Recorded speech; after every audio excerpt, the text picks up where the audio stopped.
Cantus tuo, Uzumcarum, ungularum, delectatque contremescit me. Intra, intro.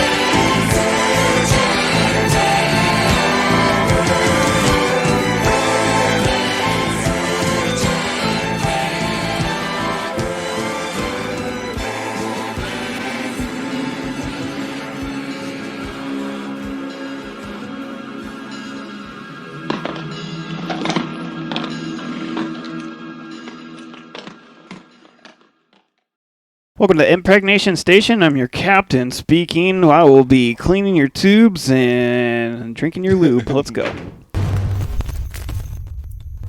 Welcome back to another episode of 13th Elm. That's right, guys. We are still doing that Halloween Blitz, and we are not done yet because we're on week 4, and we've enjoyed it so far, and we're going to enjoy the rest. That's right. I'm joined with Rob and Michael. How we doing?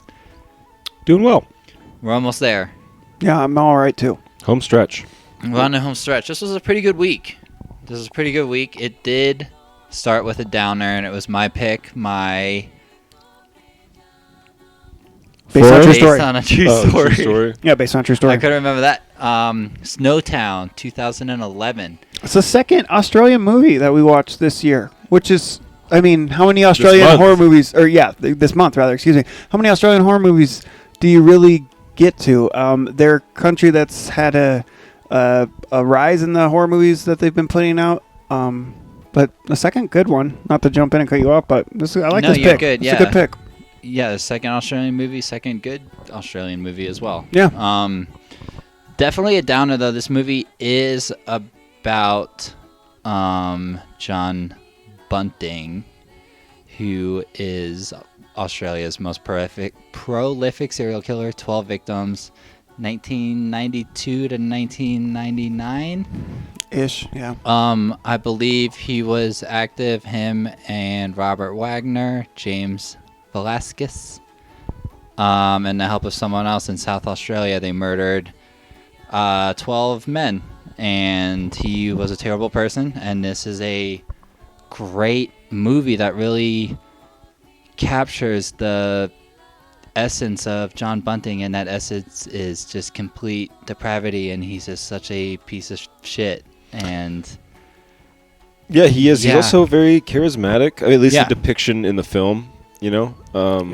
And they go to great lengths to show just kind of the state of the community, I guess, is a way of just putting it. There's a really powerful shot, I thought, in the opening when they're kind of getting all rabble-roused, and it's like small town shots. It's kind of like run down, like not even quaint, but like destitute, like townscapes, and then it goes boom right into a church, and they're talking like all this gospel, and they're kind of preaching up, you know. Yeah, it's the fire and brimstone preaching that you find in small towns. Also, it's all folding chairs. There's no pews. You know. No. Mm-hmm. This is a modest congregation. It's kind of extreme. But this is not a fun film. Not at all. Means. Not at all. I would even put disclaimers in watching this film. I'd say this is one of the hardest and like emotionally taxing films to fucking watch. Honestly, all the fucked up film lists that we try to chase, this one for me is at the very near top. I don't know, and I can't think of like the number one, but if it's a short list of 5, this one's firmly in it. I would give big warnings before watching this for every imaginable reason. Yeah. It's extremely. I don't even need like graphic, but it doesn't pull any punches. There's not a lot that's left to be implied. There's some pretty on point photography of essentially like boys being molested in the very first 20 minutes of it. That's hard to watch. Very. And it's a good it's honestly like it's a fucked up thing to say. It's like a really good intro into John's character because I don't know, in so many ways, like until he gets to the extreme, like you identify with him, like the government's not doing anything, the community's not doing anything, like how are we going to get justice for our kids? Yeah. And there's a lot of scenes of these like small town, or almost like town hall meetings. That and you mean the ones that are like taking place in like somebody's kitchen? Yeah, and none of this is really explained, like, and which is fine. You're kind of let to gather that these people all are in the same communities, know each other, their familiarity with each other, first name basis, and it's a lot of like at least my viewing of it was initially like, okay, this is an extreme vigilante justice, which is not fair or justice, but that's what they're doing, and then and of course it's called the Snowtown murder, so it's. You know, fucked up shit. And you see, honestly, Jamie being abused by his neighbor, being abused by his older brother, and then being abused by John. His mother as well, not physical or sexual, but there's a lot of neglect, and there's a lot. Jamie is a victim through most of this movie. The entire movie. Well, till the end. I don't know, man. I don't want to speak too much about all of that because it is a film. And it does romanticize a lot of things for the sake of film, even though we talk about how it doesn't pull any punches. There's like very minimal soundtrack. There's a lot of long sustained shots. There's a lot of gore. It's hard to watch, but it is a movie and it is based on real events. And I just don't know enough about it. I watched a couple of quick documentaries that are available on YouTube for this just because like I was fascinated after watching this movie. This movie is really good. It's not fun to watch. It's not one I recommend to very many people. I don't see very many people watching this and enjoying it or watching it twice. But it's powerful and it's got some amazing photography and some good performances. It's very well made. The acting is really good. Yeah, it is a good film. And I wanted to learn more about the story because I was intrigued. And it's disgusting and deprived, like you said. But I'm also like I like true crime and things like that. And anyway, man, there's a ton more to the story. Obviously, I sent you a link, Bill. I don't know if you watched it, but I didn't get around to it. There's so much to it, and this Jamie character is like not as sympathetic as he looks, and nobody is, and like a lot less of it was that town hall vigilante shit, as you can imagine. Like they kind of pulled a red herring in the film, and like the movie was good, but also the documentaries I'm watching are coming from a different standpoint, and they're not going to try to make him to be a hero or somebody that you're endeared to or whatever. So I don't know. There's a lot about it, and we're talking about real lives and people who did die. So like I don't care to make too much of a comment about that. But the film was hard to watch. You will find it on all those fucked up lists or whatever. Like if you Google most difficult movies to watch, it'll be on there. But also, for good reason. This was on HBO Max? No. This is on AMC, which also had Stanford Prison Experiment because it was the last movie I watched on that. Yeah. And they also play a lot. AMC gets some bangers. I didn't watch this on AMC. I don't remember where I watched this, but no, like, it's on a couple different ones. Movie, like it's on big platforms. I think it's on Canopy too, but it's also because it's about a major murder. This is like, or not like a major string of murders. Like this was one of Australia's biggest crime. This and like the Port Arthur massacre are like some of the biggest crimes in Australia's history, man. So like. It'd be like, like the Dahmer series on Netflix. Like it's that equivalent where it's that notoriety. But I don't know. I don't want to like not even gush, but talk too much more about this film. No. But I will say that John, whoever is playing John, is fantastic in this movie. God, he really is. There's just I like did a little cursory research also about the real life events, and it seems like kind of like when he's interviewing.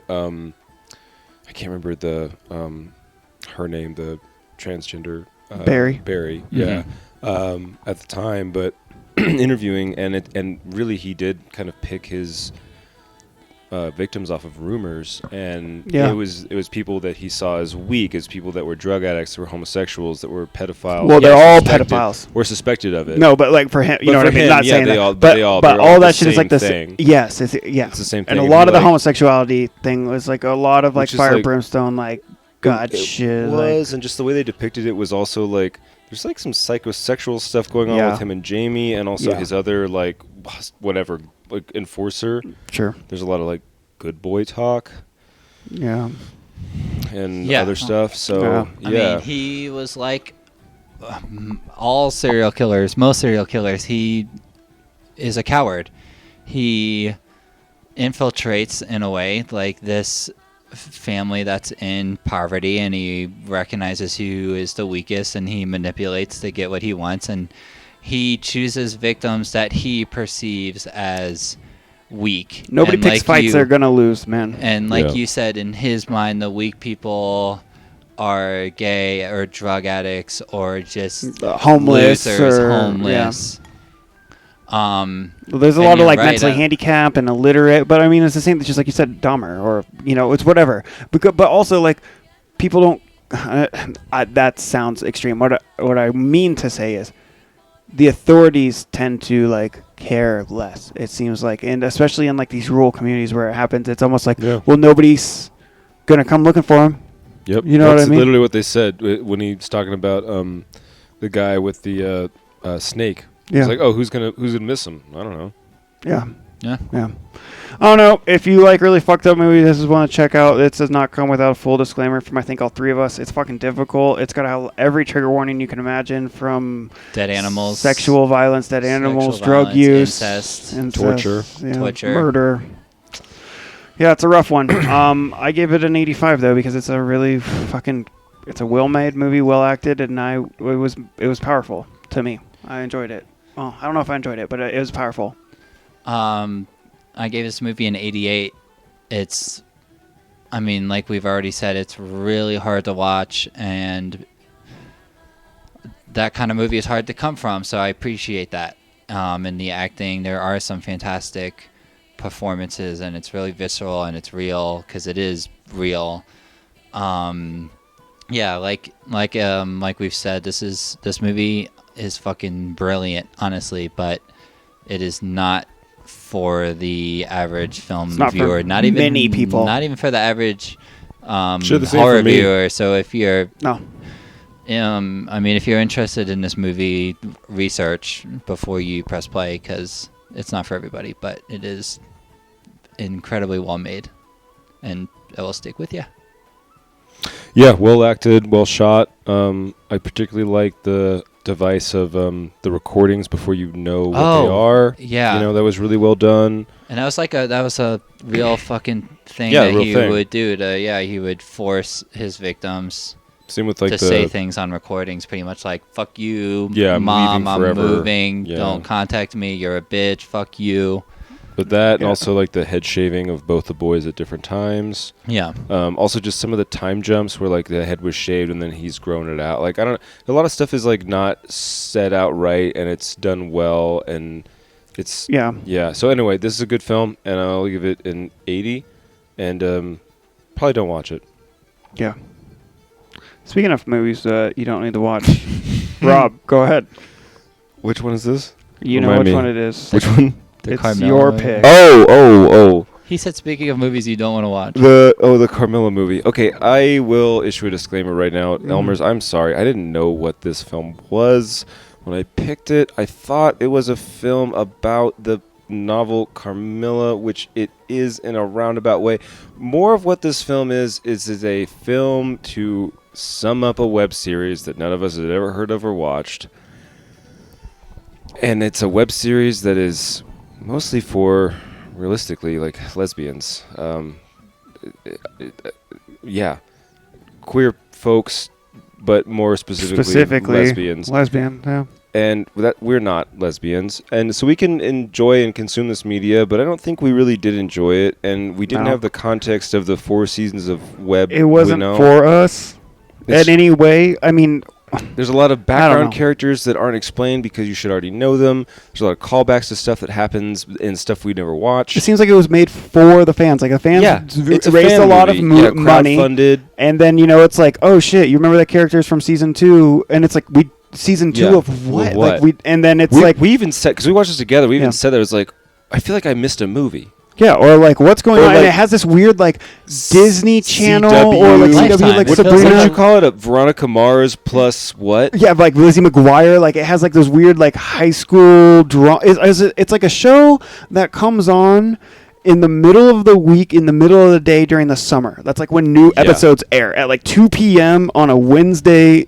And the season runs from like April to fucking August. Yes. And it's for children, but it's like that teenage adult tweenage. Yeah, I don't know, but there was like a lot also of sex scenes too that were like sensual without objectifying women, and like there wasn't.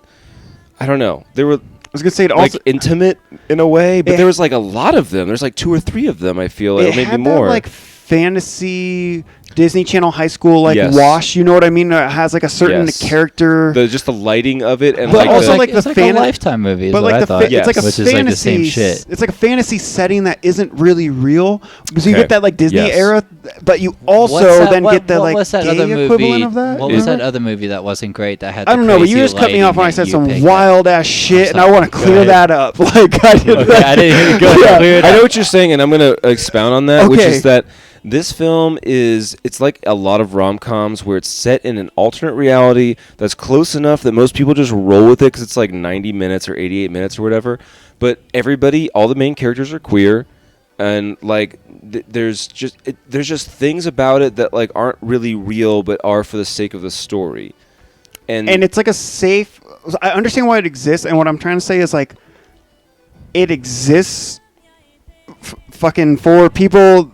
And I wonder, that's wonderful, but I don't think that they were including me for that. And in order for me to like even review or speak on this film, it's like I just lack so much context or anything. It's like I watched this movie, I felt lost, I felt unincluded, and that was super okay. And then I did some more research afterwards, and I figured out it's like not only is this for like queer and specifically like lesbian community, and it's also for like fans of a show, it's also like a love story about a book that I didn't know ever existed. It was also like the fucking 26th movie I watched this month, and I'm like getting a little exhausted, and I'm sitting here looking around like I don't get any of these inside jokes. I don't feel welcome here. I'm not trying to be here if I'm unwelcome here, but like if I could just watch this without confrontation, I'm going to try not to criticize shit I don't understand. Yeah. And that's where I was left with this movie. I really don't. It wasn't for me, and that's okay.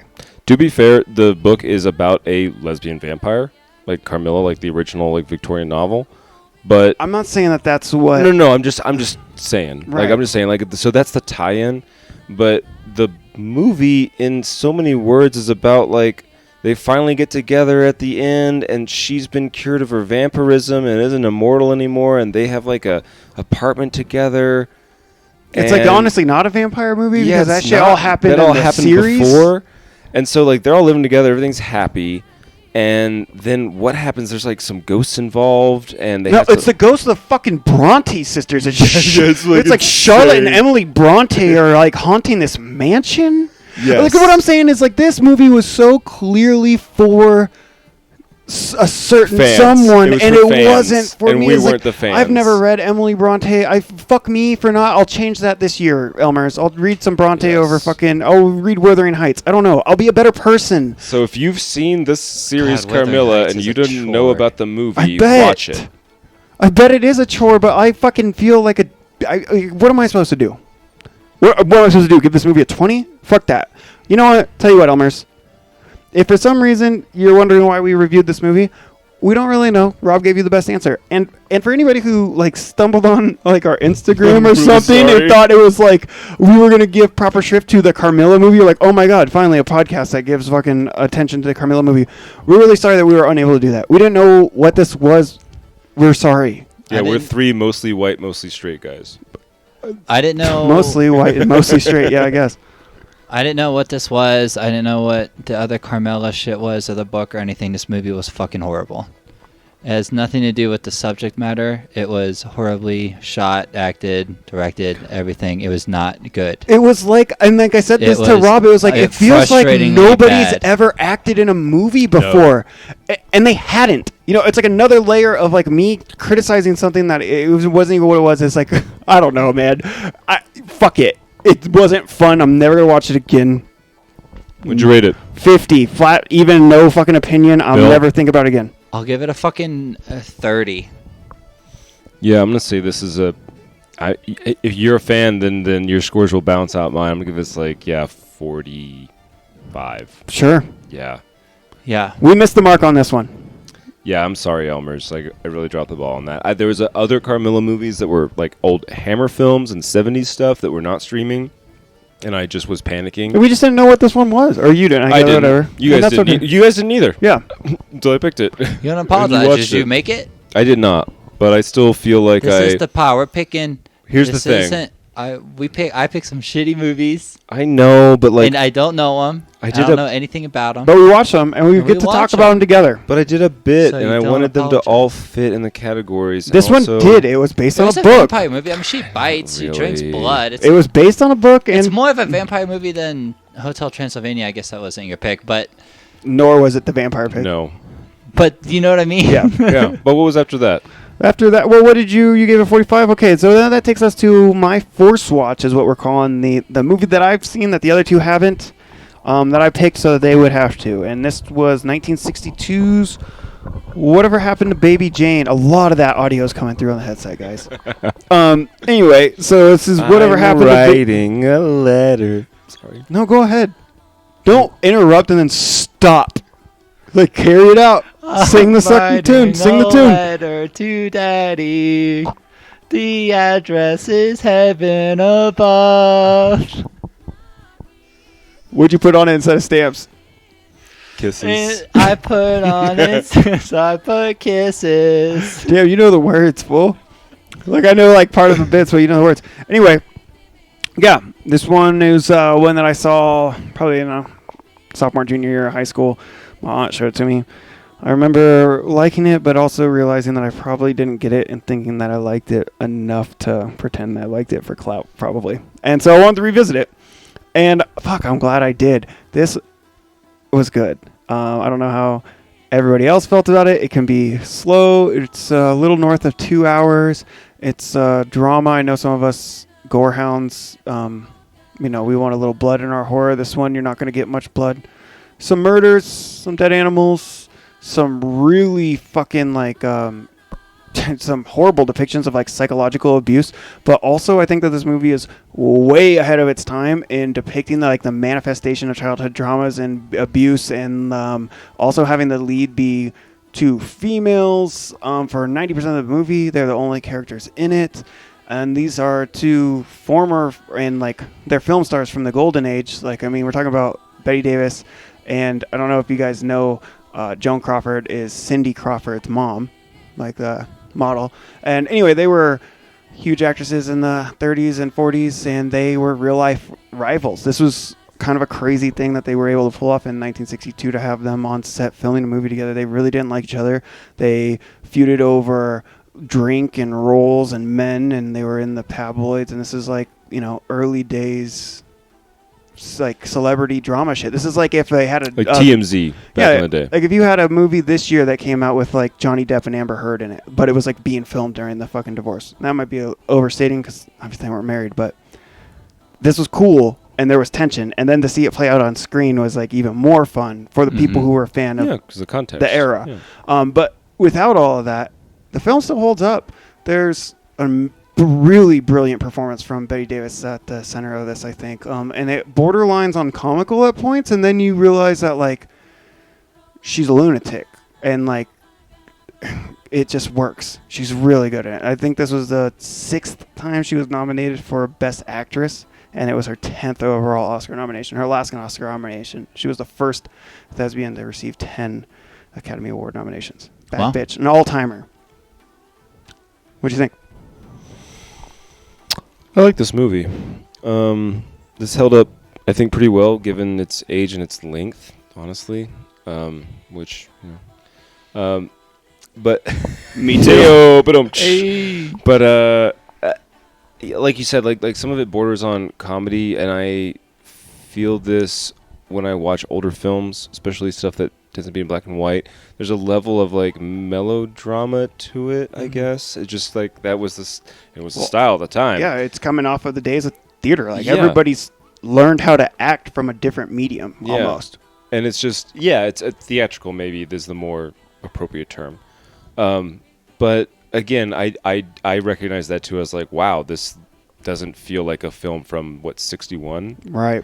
It really doesn't. It feels like something from I don't know, maybe the 90s or or almost a film from current day that was like a throwback or something, like where there's just enough of that feel of the theatrics and melodrama to make it retro-ish with a black and white filter. But I will say that her fucking lipstick was distracting the entire movie. Oh my god, my fucking pants were fucking tight. Sure. Jesus Christ. But the song and the reprisal of the melody throughout, with her like losing her mind in like the third act, is really good. I love that a lot. Also, it's just a product of the time. If you get on the phone and talk to somebody, they just believe you. Dude. It's like wild. They have no follow-up questions. It's like, yep, sounds good. Yeah, I mean, that didn't exist. Prank phone calls, phishing. No. You say who you are on the phone? Yeah, fuck yeah. Also, dude, for some of our younger Elmers, I'm just going to say, like, you might not realize this, but if you had more than one phone in the house, you might only have one phone line. Yeah. And if you took the phone off the hook, you would not be able to make calls. Similar to like if you had a dial-up internet where you would not be able to get on the internet if someone was on the phone. Or like send a fax or any of that stuff. So the younger Elmers that might not know that, like that there's a good amount of this movie that revolves around like phones being off the hook or like impersonations of different personas via the phone and stuff like that. So like in that sense, it's almost like a product of its time, like that electronic buzzer and some of the stuff like that. The architecture is really cool. Some of those fucking cars in the beginning and stuff too. Oh yeah. Oh my god. Oh, also this movie also was really like well received for its twist. Like I said, it was nominated for a lot of Oscars and it had some big names. It was made by a major studio, but like it's also a good story. It has a fucking fun twist. It's got the twist was good. That kind of got me. Yeah. And also checks. No one uses checks anymore. Oh, yeah. You know? But overall, performances were really good, although I felt... And after the twist, some of her behavior, like some of Blanche's behavior, like makes... Because she's guilted about it. Like, it makes more sense that she's so forgiving. But I was like, lady hasn't eaten in 48 hours is literally dying. And, like, it called the doctor instead of the police. Come on. But it's a movie. You don't call the police on family. Well, yeah, come on. No, I'm just saying, like, I don't know. It's complicated. There's levels of like trauma and like generational abuse and mistrust, and then like also like exploitation of childhood stars. And like I don't know, I watched this with somebody, and they're like, "Fuck, man, it's the same formula forever. Childhood stars from the 17, like from the teens, the 19 teens, all fucked up drug addict." Alcoholics in their 50s. They never grew up because their entire lives were based around being 8 or 10. Yeah, because Edwin is just daddy, right? Like he comes in to play that role. She can make a star out of herself with him, and he has to play the music. And like I don't know. I love that he's a big man too. Yeah. Like he's big. Did you notice how large he was?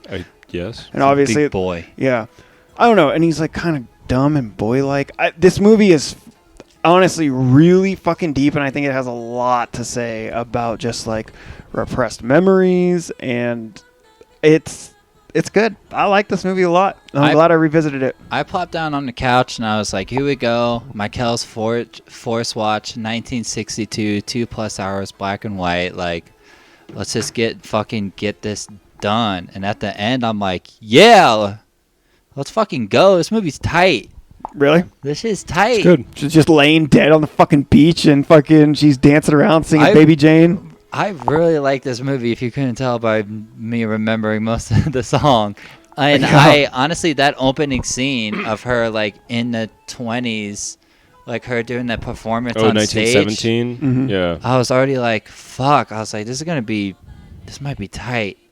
Might be dark. And it ended up being really fucking good.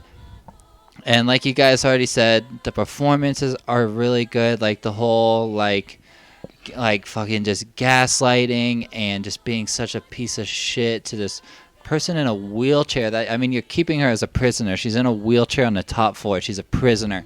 And I know this movie is fucking important, and I can have a pretty good guess at who really likes this movie, at least respects it, is Stephen King, because there's like hella Misery vibes from this. Oh man, I was going to say that. I was waiting for us to get to there, but yeah, Annie Wilkes.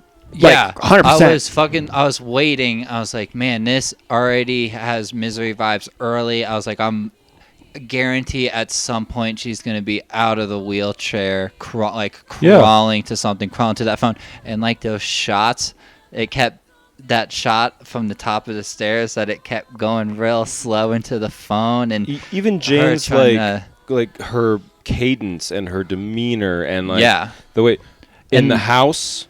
Yeah, like everything, her delivery, like you can tell that Kathy Bates like studied that. Yeah, like the and we talked about the everybody trusts you say on the phone or whatever, and you know that's her acting like Blanche on the phone. She's so good in those scenes. And she's so good in those scenes, and like Annie, I mean, she doesn't in the Misery, she doesn't act like someone else, but she's on the phone like lying to police in almost like the same way, and there's a lot of parallels there, and like you said, like the dead animal stuff, like being served, like even though the one of them was really expected, it was still so good. It was good. It was man, like, you know, there's a dead rat under there, dude, but you're just waiting for her to lift it. Oh yeah, and then of course we have Elvira, who's such a great character and trusts her really gut well, and pays for it. It's a really pivotal. Yeah. As soon as you see that hammer, you know what's going down. Yeah. I mean, she's like she's almost like the cop in Misery. Is the first one that figures it out. Anyway, yeah. So this movie is fucking good, and I'm glad to hear that both of you guys liked it. I was kind of surprised. I really thought it was going to be a little long and slow, and you knew there was no gore. But I think it helps that you guys had a certain expectation. You knew it was going to be long. You knew it was going to be like more of a thriller. And I don't know, maybe you had faith in me because I said this. I like this movie, but I also didn't remember much of it. But I know that it's culturally significant. I was telling Bill earlier. Honestly, most of it was like a first-time watch. I do remember like the hammer kill with Elvira, and I remember the staircase. I kept saying like, I remember the staircase, and like what? And I'm like, I don't know what that means, but the staircase. The kicking. Yeah, and like also like her laying over that handrail and like trying to slide down. So like those things were good, but I also remember just like being kind of blown away and knowing even then it was a little over my head at how good Bette Davis was in this. And I remember watching it in the first 20 minutes. I was like, I don't know, is this like wax poetic nostalgia shit, or is she actually going to come in and do some shit? Because right now she's a little silly, but then I realized that she's crazy. And then when she starts doing Blanche, and then she starts doing all the other things, and then when she reverts to her childhood self, I'm like, oh my God, she played like, this was honestly like a James McAvoy split type of thing where she's playing like 4 or 5 different characters. Oh yeah. But it's less childish and over the top like in Split. Everybody says he was amazing in that, and like horrible. They were all caricatures. This was like a believable schizophrenic, and I am not a doctor, so I'll shut up. I will say those dolls are terrifying. The lifelike Baby Jane dolls. Oh. Have you ever seen such a fine doll, folks? Well, and not only that, it's like I always give these to my best friends. Yeah. Oh yeah, when he introduced us at the beginning, I was like, that's fucking strange and not fun. And it's gonna come up again. And you know what's cool about it is it's like actually a creepy doll, and it's not a creepy doll.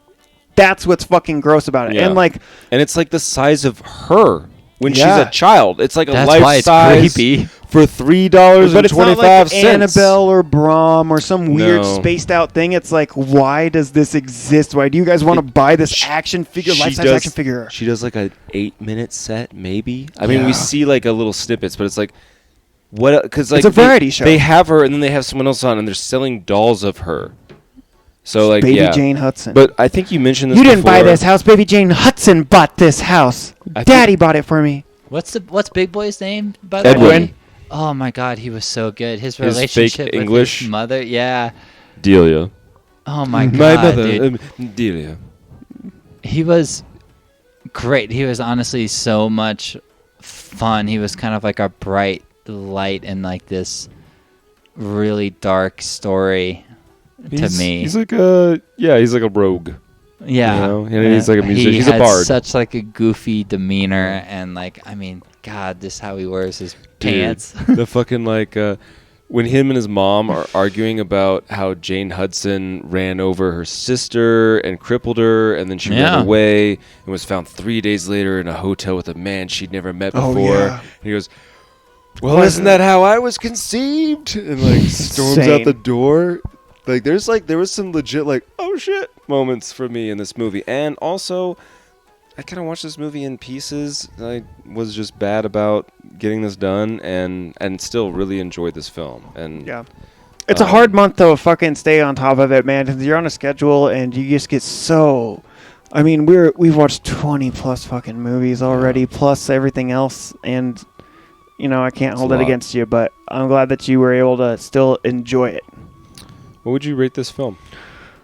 This is a really good film, man. It suffers a little bit from the things that I usually advocate for, but it is kind of long. Yeah. It's a little long. And it can be a little dry at times. You do have to be invested in the characters, and if you're not willing to give it that type of attention and headspace, it can be lost on you a little bit. And because of that, but it should. I don't know. Be. No, it should. The way the characters are developed really well. But that's a different type of. Feel that long. That's a different generation of film viewer too, though. I think the casual film viewer that wants to be entertained today is maxing out at about $1.45, and they like a little bit more action. And I mean, that's fine, but I'm saying is like maybe this isn't for everybody.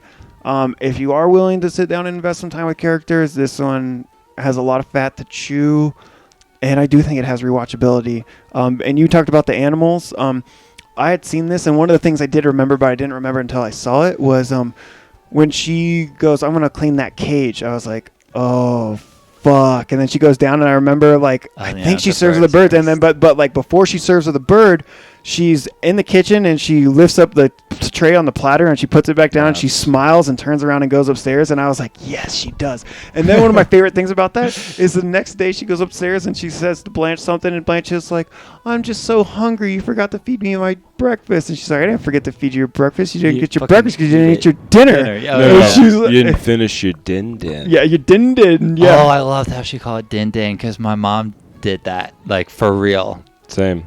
So I actually fucking texted her, and I was like, hey, have you ever heard of Whatever Happened to Baby Jane? And she texted me back and said, creepy! Exclamation point. I remember that being very disturbing. It is. And I like it. It holds up. It's still disturbing. 84. Like it a lot. 78. 77. Oh. Cool. This movie was tight. I don't know if I would watch it. I'm not going to watch it again anytime soon. Oh, I wouldn't be. I waited half my life to watch it again.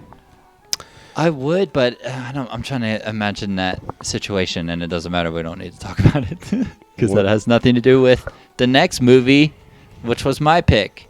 And it was my haunting possession pick, and it's 2002's Uzumaki, also known as Spiral. This is a Japanese horror film based on a manga by Junji Ito about a city in Japan that gets possessed or haunted, and the people are possessed by spirals, which sounds crazy, and it is fucking crazy. And this has been this manga has been recommended to me for so long because I've always shown interested in that, but I'm like, but I like fucked up, like, gross stuff, and that's not. And they're like, no, like, this is.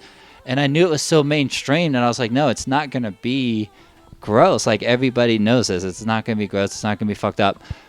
Finally lent a copy, read the whole thing the day before I watched the movie, and it is awesome, and it is gross, and I'm a hard dude to make kind of like squirm a little bit from just like drawings and stuff like that. And I was excited to pick this movie, and it did fall kind of flat for me. I knew it was going to be a really hard thing to try to bring to the screen, just knowing that concept. And while like it wasn't like I didn't hate watching it, it did have a lot of issues, far from it being honestly just not very well shot or well acted. The budget was definitely seemed lower than I thought it was going to be, and some of the stuff didn't translate to screen quite like I wanted it to. But I mean, it did have its moments, and it's definitely interesting and it's definitely fresh. I mean, what did you guys think? I heard Rob saying in my mind when I watched this, completely independent and separate from him, this would be smart if it wasn't so fucking dumb. And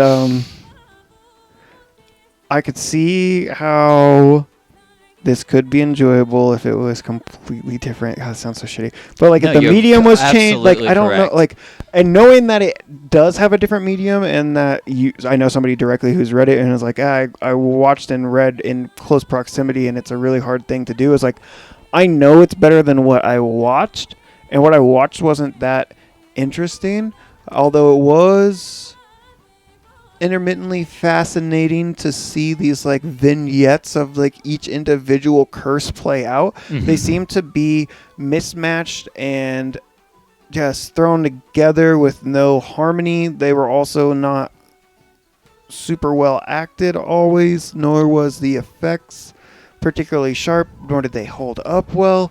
Yeah. And so by this time, again, it was one of these things where, fuck man, I've watched 24 movies, a movie every fucking day at the very least, and I have to sit down and watch this like jumbled bullshit about fucking dishwashers and fucking spirals, and I have to read subtitles for an hour and 40 minutes, and it's like, maybe if I wasn't looking at it as such a chore at this point, I would have like a more tolerant or open mind to it. That being said, not the fucking worst thing I watched, but I knew about 30 minutes in, I was like, fuck, I'm just waiting for this to be over. And I mean, I don't know. Where are you at? Yeah, man, I don't know. I liked this movie more the more I watched it, and I still wasn't really crazy about it. A lot of this has to do with just like kind of what you said. Like, it's kind of a jumbled mess where it seems like a lot of separate stories that are strung together and like all in the same town, which is not, I don't know. That's not how I thought of it or how I received it when I watched it. Right. So I felt like I was missing something out. And then on top of that, the subject matter in itself feels like, I don't know if there's like a cultural aspect of it that I'm not getting, but it's very comedic to me that it's like, oh, it's like a spiral pattern is like cursing you guys. And like the eye stuff is silly. But there was stuff I liked. Like there was a lot of early on like tracers of spirals that were like photoshopped. Like, dude, that shit was cool. You kind of see them a little bit in the sky, or like the midsummer effect up a little bit. Like, that was really fucking cool. They did do that well. Really well. The snail boy was great. Like he was gross and just funny and slow, and like everyone treated like he was just normal, and like bullied him in the middle of class. And like there's parts of it that were kind of cool, but overall, like you said, hour in, it's like, fuck, okay, how much more longer do I have of this? I don't know, to me, parts of this also reminded me of, and like, hear me out. House. Okay, so House was one of them, like Houseu, the 77 Japanese house. Yeah. But also, so that was like, with all the swipes and the sound in it, it's like, that shit was like weird, and like some of the disjointed shit. Acting is like a fucking anime. Yes, you always say that. It feels like, again, it is based on a manga, but it's just like those people don't act like that. Like the way that he jumps out and surprises her, and it's like, aren't you surprised? So, but the thing I was gonna say is that it's like The Fog is the other movie that I kept getting fucking vibes from. Expound on that. Really? It's a shitty fucking cursed story about like a town that doesn't really seem to have anything to do with the protagonists that are central to the story, if there is a central story, and it kind of seems to like slowly creep in like the most uninteresting way, kind of like this fog falls over. It's like, oh, look at the sky, and it's like twisting in a spiral. It's just like a cooler idea than it was in execution, and I think if I would have read it, I would have liked it a lot more. And I don't mean I would have liked the movie more. I think I would have liked the journey of the story in print. And you should read it. And I would like to, and I'm definitely interested in it. I just think the movie fell flat because it wasn't the medium for it, and I wasn't the most tolerant for it because I'm exhausted. My palate is fatigued at this point in the month. Yeah. No, I totally agree, and it's really hard for, I should have, and I said this, I was like, man, I should have, I mean, I read the entire manga about 3 hours before watching the movie, and I should have done the opposite. I should have watched the movie and then the manga because, I mean, I annoyed the shit out of Kaya because the very first scene when Jack in the Box jumps out, I was like, what the fuck? We're getting Jack in the Box in the first scene of the movie? Like, this is chapter 18. This is insane. And like I said, like the things that they decide to spend time on and the things that they let go to the wayside was like really surprising to me. Like There's a scene where she goes to Shuichi's house, which, goddamn, I was disappointed with that casting. The actor that played Shuichi, her boyfriend, was horrible and emotionless. And he's so good in the manga. He's like, do you want to be my girlfriend? Okay, forget it. He's like this sexy, just like emo boy with glasses in the manga, and I was like, please, like Shuichi like has to be sexy, and oh my god, I was really disappointed. But they cut her family in half. She has a mother and a brother that are a big part of the story, and they get rid of that. And I thought you meant they cut him in half, like no. Crosswise. But instead of her having her mom and brother in the movie, they have like a 5-minute sequence of her walking around outside of Shuichi's house for like no reason, and knowing like what that's supposed to be was just like, it's just really frustrating. And I will say it seems like this might be getting, I don't know if I want to say the right treatment, but a better treatment. So there is a series coming out on Toonami. It's going to be 4 episodes. It was supposed to come out this month, actually. It got pushed back to last year, but it's got a trailer. It's got a director. It's being directed by the person that did the series of Fruits Basket, which is another big manga. Yeah, so it's somebody that is familiar of bringing manga to the screen. And I found out about this, and I watched a 90-second teaser trailer, and I was like, holy fuck, that teaser trailer is 100 times better than this movie. I'm like, those are the characters and even the voices that they have. I was like, that is it. So when that comes out, I'm gonna be really fucking stoked. But this was a letdown, but the manga is absolutely fucking incredible. What would you rate this film? This really hurts me, but I can't give it higher than a 67. Michael? Mike was off, sorry. 63. I didn't really much care for this, but I also would be open to... I'd be open to revisiting it. It wouldn't be through my own ambition, and it would take some time, but I didn't hate it. I just don't think I was in the best space for it, and I was confused as to what I was supposed to be paying attention to, and by the time I had caught up to it, a good portion of it was gone, and I didn't fucking care. The movie doesn't make any fucking sense. It doesn't, and I think that I was trying to make it make sense, and I once I realized I didn't have to, and that like I was enjoying what I was getting, I was already like, well, fucking I like yucked my own yum halfway through the movie. I was fucking sour on my own shit. Yeah, I was like, imagine like them doing like Stephen King's It, the movie. They made it like an 80-minute movie, the whole thing. Like that's pretty much like what they did. Like, yeah, like this needs at least 4 hours to be fleshed out. That's why I'm really hoping this mini-series, it's 4 episodes. Like if it's an hour and a half long episodes, 4 episodes, like that's enough time. But it's like, man, watching this, I'm like, God, if they gave like Takashi Miike $10 million in 10 hours, he'd make this movie unwatchable and it'd be better. No, he'd make it 2.5 to 3 hours, and it would be incredible or awful. Debatable. But Rob, I don't know, man. I also am like back and forth on this film because there's some good stuff going on, even though some of it is dated as like the effects and things. Oh yeah. But the plot's a jumbled mess. I've got to read subtitles to get through it. Yeah. So am I gonna watch this again? No, I'm not. And is it more watchable than Hotel Transylvania?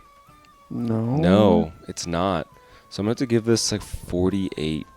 Oof, fair. However, would you be open to reading the manga or watching a different depiction of it? I would consider watching a depiction of it, like you said, like the modern like redoing of it. Yeah, because it's animated in that style. Because this is like 2000, right? Yeah, 02. Yeah.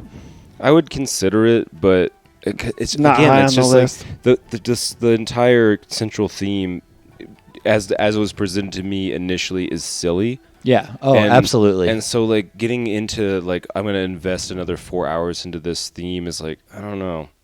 Got a lot on my plate, but not that. I mean, just watching wise.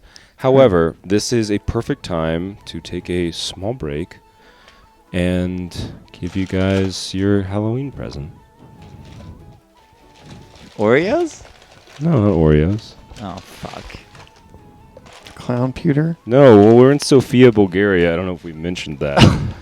I mean, and no, we haven't. I was just so caught up. Yeah, I did find this pretty cool local blacksmith, and I asked if he could make something special for you guys. You're so fucking insane. So I got some bonsai scissors. You're so sweet. Why are you so sweet? For you boys. Oh, hand my forged. God.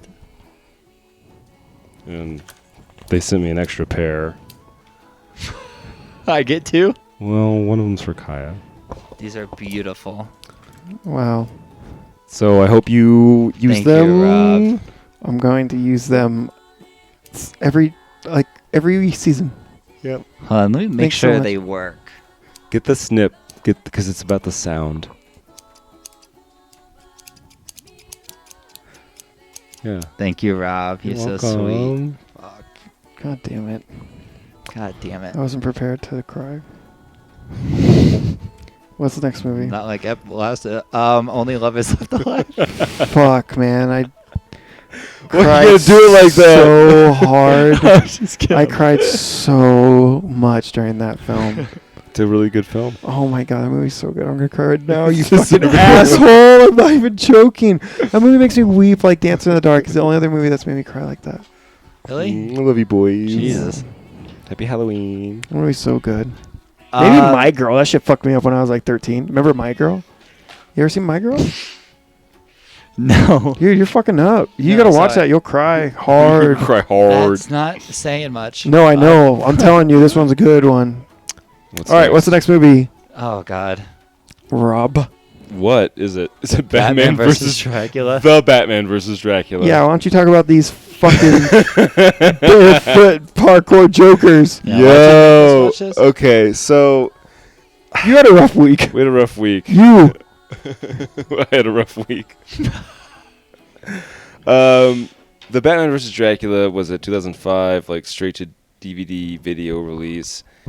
It's not very good. If you're familiar with the animated series from like the early 2000s, late 90s with Mark Hamill, it's not that. The guy who voices the Joker also voices the principal, not Principal Stewart. Fuck. In Family Guy? Yeah. No, American Dad. No. Because, yeah, American Dad. Yeah, he voices the principal in American Dad. But, yeah, he's got, like... This has a lot of great voice actors in it. He's got, like, weird, I don't know, a leotard on, and he's barefoot, and he's, like, jumping around. Also, the penguin's in there, and he's doing, like, flips and shit. And that's SpongeBob. And, oh, is that actually? Yeah. Oh, my What's God. his name? People are screaming right now. I know. People are screaming. I He's mean, so good. He quiet does because everything. No, fuck. What's his name? Pete Davidson? Yeah. Fuck no. Get that. Doesn't matter. Get It that- does It matter. does matter because he's actually fucking incredible. He's so But yeah, this movie good. was Tom Kenny. Tom Kenny. It's just, it's not what I grew up on, and so I'm already predisposed to dislike it. And it's just like, the voice actors, the animation style, like all of it for Batman is like, all of it's wrong to me. I know. I totally know what you mean. Like when they first showed Batman, I was like, "What the?" He like kind of looks like Johnny Bravo. Yeah, Yeah. a little bit, yeah. He's like the It's all bad. like one of the like. He's so not intimidating. He has a thick neck. And no chin. No chin. jaw. But yeah, it's about, Dracula. It's, I don't know, the Joker and the Penguin are in Arkham, and there's another guy who hid a bunch of money in the cemetery in Gotham. So they break out and try to get there, and the Penguin shows up and finds a very evil-looking coffin that's chained up and immediately assumes it's full of gold and breaks into it, and it's well, Dracula. he goes out there looking for it, doesn't he? Well, he goes looking for the one with the treasure. cross. And it's like it's a cemetery, so all the fucking tombstones have crosses on them. Yeah, that was a funny bit. But he gets into like a mausoleum catacomb, and like there's like a clear like there is a vampire in there. Even if you've never heard of a vampire, there's a vampire in there. You wouldn't want to open that. Yeah, it's like held. The coffin's like held. It's near suspended the ceiling with by chains. Yeah, it's insane. Good thing his umbrella is sharp as fuck at the end, and he just clips. It's made of vibranium. Down. Yeah, it's insane. But yeah, he unleashes Dracula. Dracula turns him into a familiar. He's his Renfield, and then it's mostly just Dracula trying to like take over Gotham.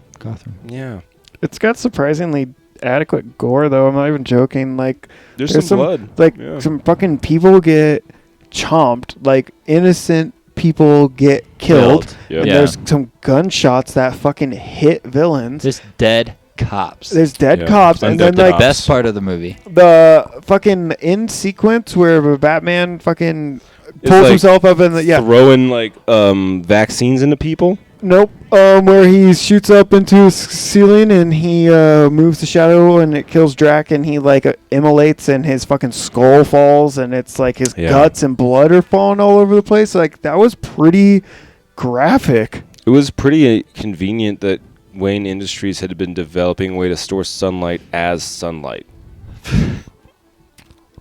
And it's pretty convenient that like vampirism also comes with the cost of amnesia, so nobody would forget. Yes. Nobody would remember because they can hardly handle the Gotham City public can hardly handle the Batman. Imagine how they would know or react to knowing that Dracula was real. Well, and it's also that constant Batman trope of it's like, is he really a villain or is he a vigilante? We're unsure and we don't trust him. And then at the end of it, it's like, well, I think they actually say that we can move him back into vigilante. It's like, cool. Good one. Yeah, this one wasn't great. Fucking 52. Yeah, 55. I'm going to give this a 50. Watch it, don't watch it.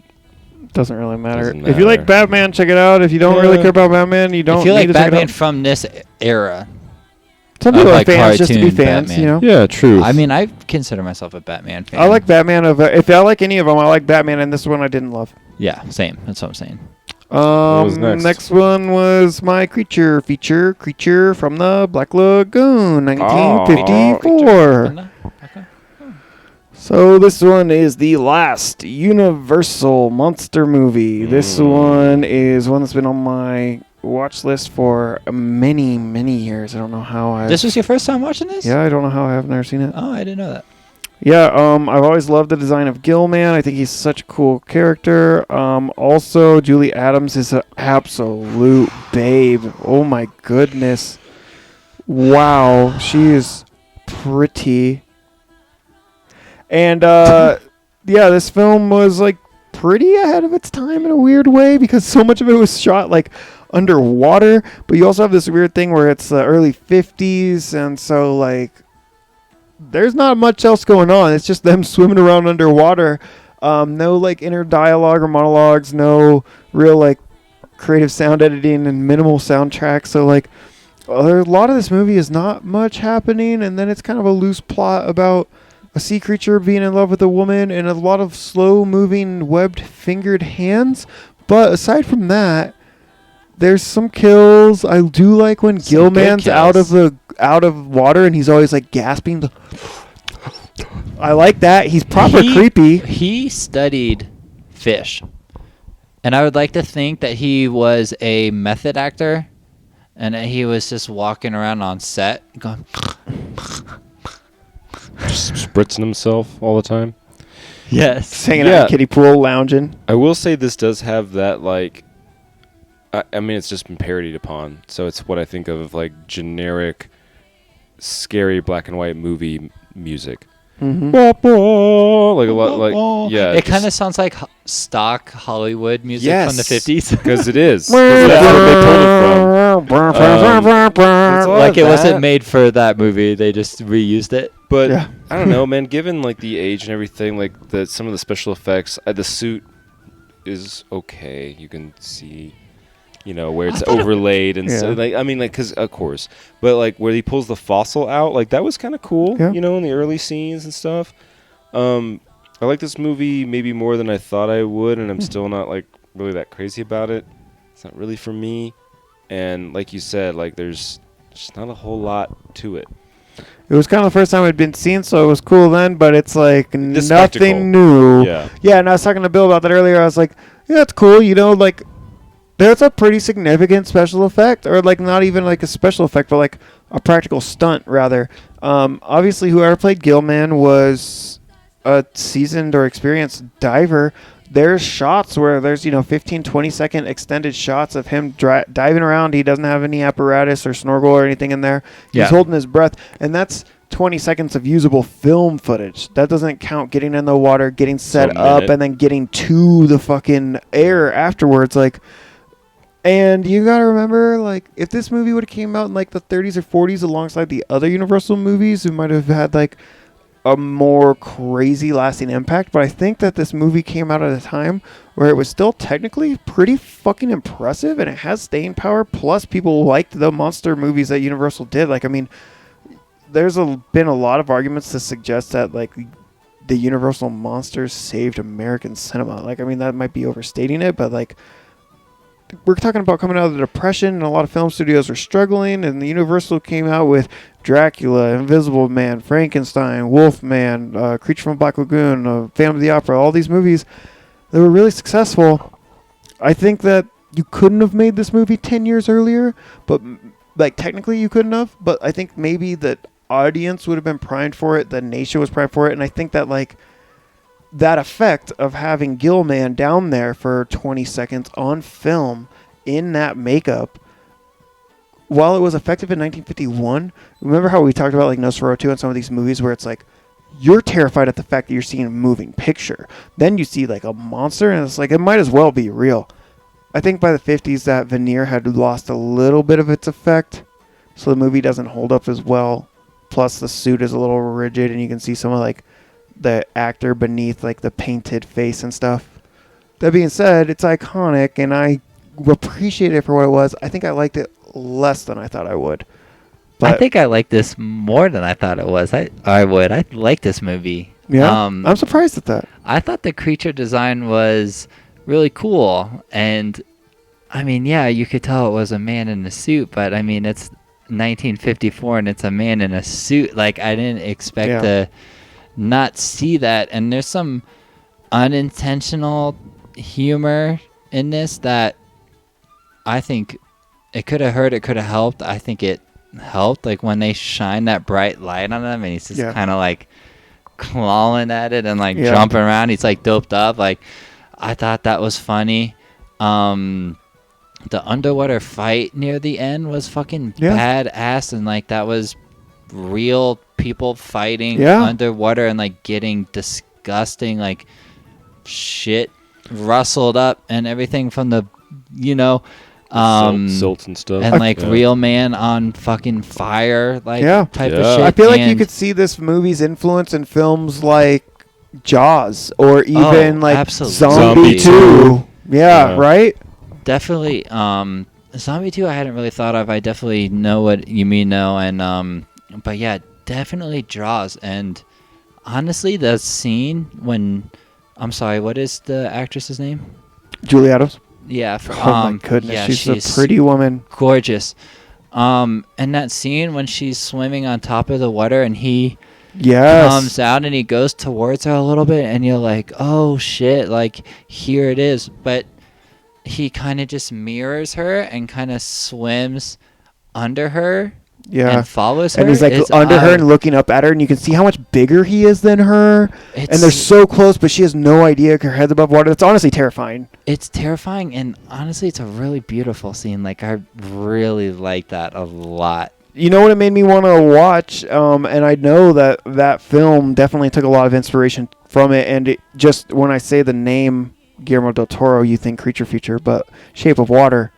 Yeah. And I haven't seen that. And I would love to see that. I haven't seen that either, but yeah, and that's Doug Jones, who he plays like Mac Tonight and a bunch of other like strange creature features. He also plays like the main Hands, No Eyes in Pan's Labyrinth and stuff. Fuck yeah. He does a lot of stuff. He's in Crimson Peak, another Guillermo del Toro movie. Mm-hmm. But he is a crazy, awesome, really classically like trained character actor, theater actor, and I was reading some articles. I think it was like Bloody Disgusting or something like that, thriller, where he was talking about really studying Gilman and getting into that type of headspace because he wanted to channel like this previous generation's idea of like a creature, which I know is something that Guillermo del Toro is big on.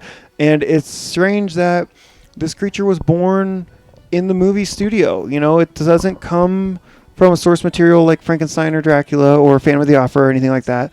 And there really hasn't been a lot of reiterations that, you know, this film hasn't been remade a bunch of times.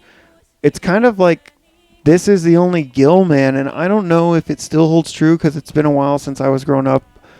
But fuck, man. I knew Wolfman and Phantom of the Opera and Dracula, and I knew fucking Gilman. Even if I didn't know it was Gilman, I was like a creature from the Black Lagoon. It's like, that's a Halloween mask. That's a character that you see on like Scooby-Doo or like some other Sunday morning cartoon in the fall, like during the spooky season. And it's just impressive that he has that kind of staying power. He doesn't like talk. It's like Swamp Thing too, right? Yeah. I mean, it's like the same thing almost. Yeah. Very much. And it's just interesting for a character that doesn't talk and hasn't been put on the screen a lot since, you know? Well, and it's like also in a very throwback, like, oh, it's a monster that wants a beautiful woman, like almost like a King Kong kind of, you know, and not to like discredit it, but like a product of its time and like almost a time capsule. And like he doesn't talk and he doesn't have like really a backstory. Like there's like the whole like, oh, millions of years, fossils, all that, but he exists because that's his natural environment, and you ventured out there. Big King Kong vibes for sure. Yeah, for sure. What would you rate it? Man, I didn't love it. I didn't hate it. I was kind of back and forth on some of the things, but overall, I was really happy I watched it. I gave it maybe a generous score at a 68. It wasn't bad, and it had a lot that I liked, but it also had some. It was a product of its time, and that was obvious. 72. Wow. I enjoyed this movie. I thought the creature design was really good. I thought the acting was much better than many other films I've seen from a similar era. I thought the creature design was cool. I thought the kills were pretty good for the time period. I thought some of the shots were really beautiful, and I love like the kind of weird love story aspect of it. I definitely liked this more than I thought I would. There was definitely some unintentional humor and like some things that were only humorous because of the state I was in when I watched it, but I noticed that he really seemed to not like lamps, and there's one scene where he like jumps up and there's a lamp to his left and he doesn't even look and he just goes boom and he just chops and he wipes it out, and we're like, whoa, like that was weird. He just like fucking broke that lamp. And then he does it like 3 more times. He like jumps up and there's a lamp and he's like bam, and he just fucking pops it. And every single time he popped up and broke a lamp, it was like one of the hardest I've ever laughed.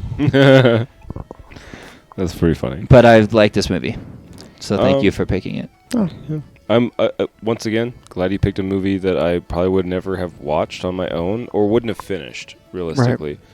Right. And it's not for me. I think this is worth in like put this on while you're baking cookies or making popcorn balls or like, you know, something where you're like kind of passively watching. Or even if you got like younger kids, like maybe they're... It's not sexy, really. No. You know, like there's like women in like 50s style bathing suits, but aside from that, you know. But if you got like a 10 plus year old kid who doesn't mind watching a black and white movie, and this is something that you're comfortable putting on in the background, like, I don't know, there's not a lot of violence. There's some gunshots. There's not a lot of sexualization or cursing. There's some men and women in bathing suits. Yeah.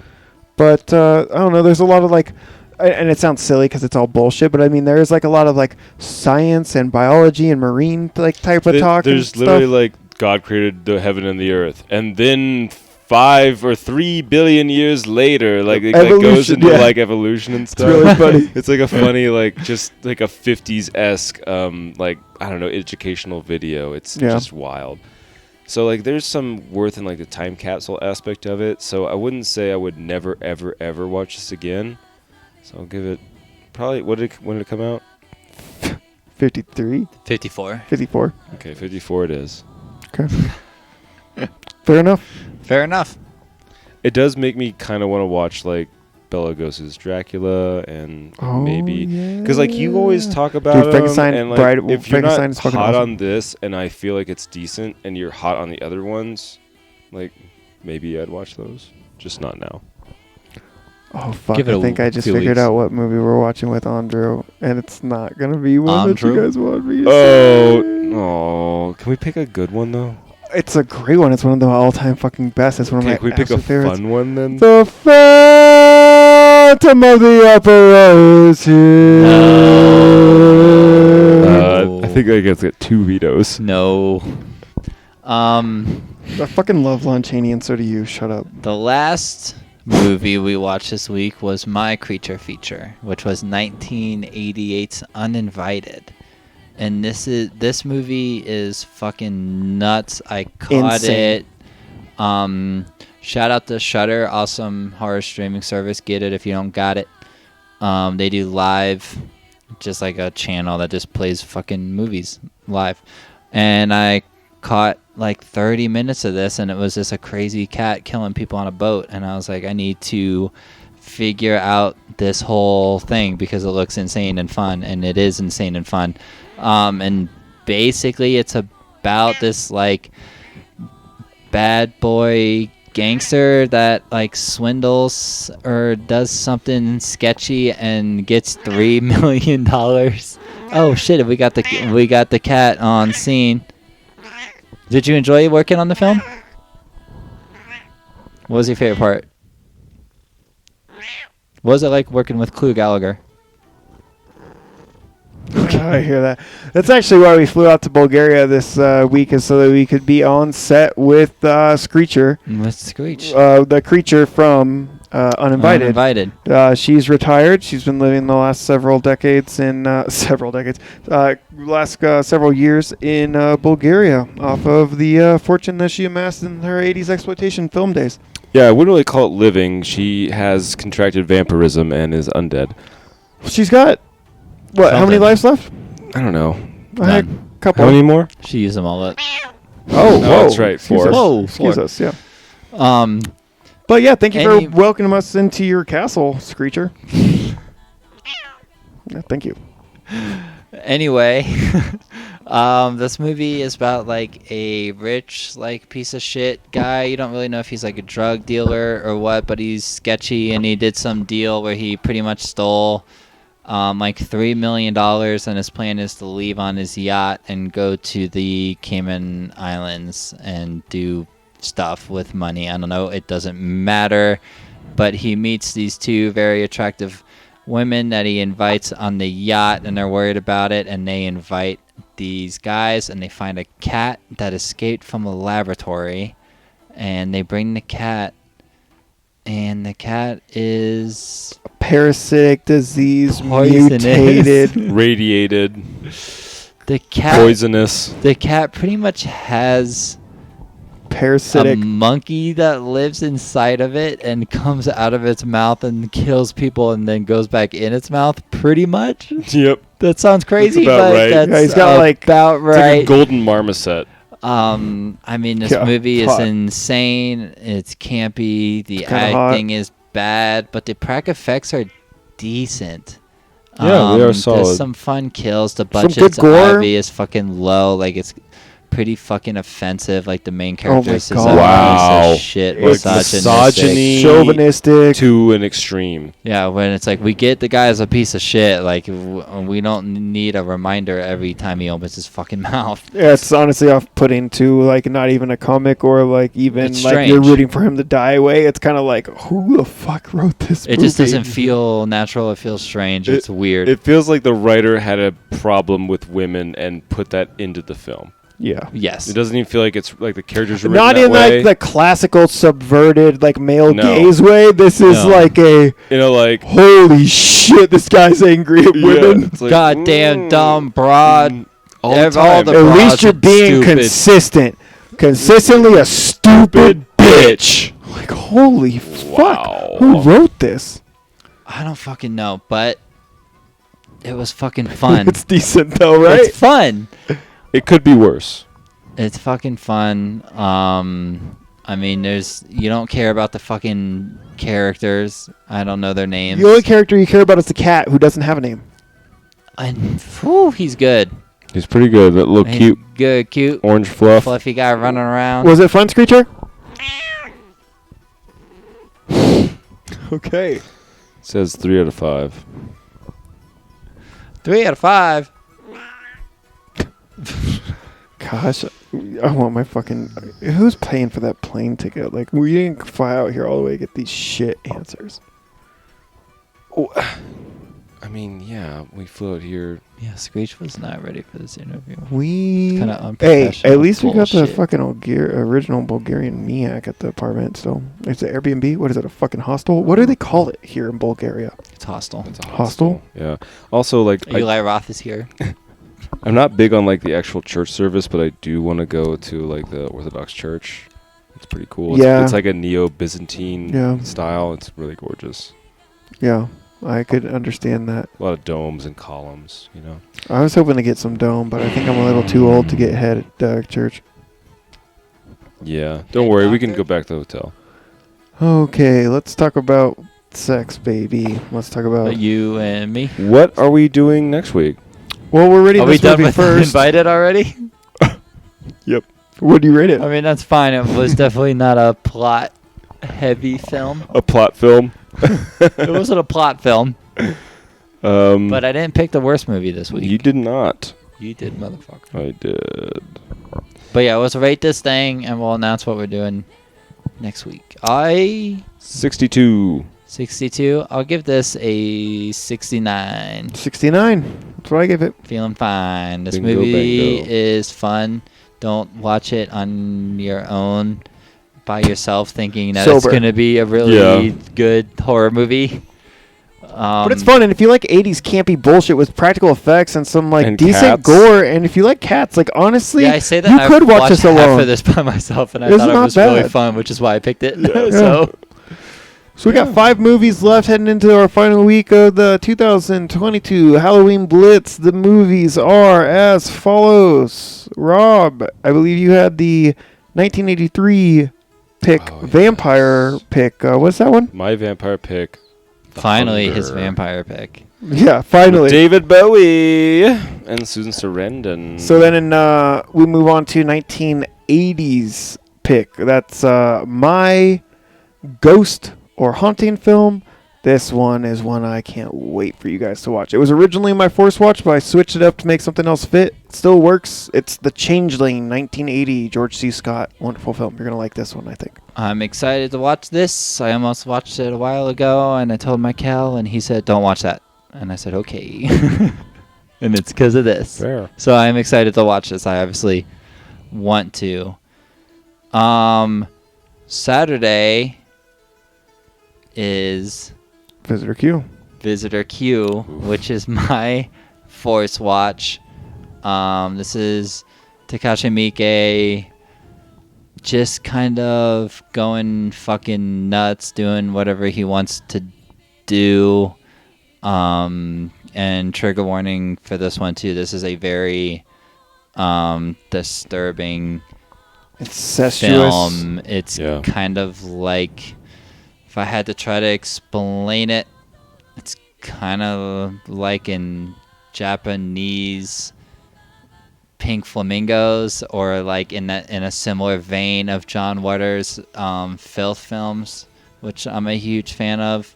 So if that kind of shit floats your boat, then give it a watch. If you don't know what that is, stay away, because you're gonna not enjoy this film, and it's gonna fuck you up probably. But it's not good. I love it. True. I love it, and I know Rob's gonna fucking hate it. I will probably hate it. Michael, I'm 50-50 on. Michael's either gonna love it or hate it. And then I believe Sunday? Yeah, that's your period piece, right? That's right, my period piece, Captain Kronos, Vampire Hunter. So this, I think, is a Hammer film. Mm-hmm. And so it is like a 70s era. Yeah. And British. And I don't know much about it, but it's fairly well received. Yeah, people love this film. Yeah, it seems to be like there seems to be a fandom about it. It's a cult banger. So I'm excited for this one, actually. I'm I've excited heard of it. for it. And then the next day, I mean, we're getting on a plane to Ciudad de Mexico, and we're going to watch Halloween Ends. Yeah. That's right. We were going to finally finish off the 2022 Halloween Blitz. 31 Days of Horror is going to come to an end. We're going to wrap this up. We're going to go back to our home continent, North America. I'm going to actually go back to the motherland for myself. Yeah. And see if we can get in touch with anybody. And then the next day, obviously, is Dia de los Muertos, which will be fun for us to actually be on site for that. It'd be great. I'm excited for the food. Oh Yeah, my sounds. fucking God, I'm excited for the food and sugar skulls. And it's like, And we're going to have a good time. Oof. But what I'm most excited for is finally it ends. Halloween ends Tonight. October and all of the Tobers. And fuck, man, I think there's no better way to go out 22 than with the final chapter in the Laurie Strode Michael Myers Chronicles. Rest in peace, Loomis. And it's with great confidence and joy that I can finally say, evil dies tonight. Wow. Tune in next week. Elmers, if you guys could bear with us, and I know you know the words, Bill. Oh, gosh. If you would.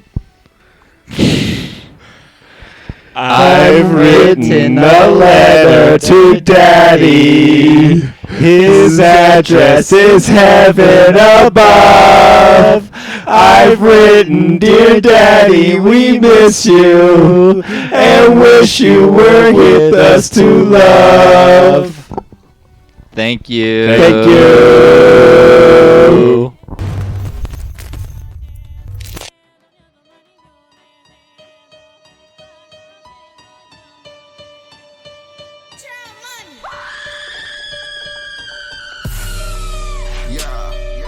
Pull up with us, watch two films. Come on, watch two films.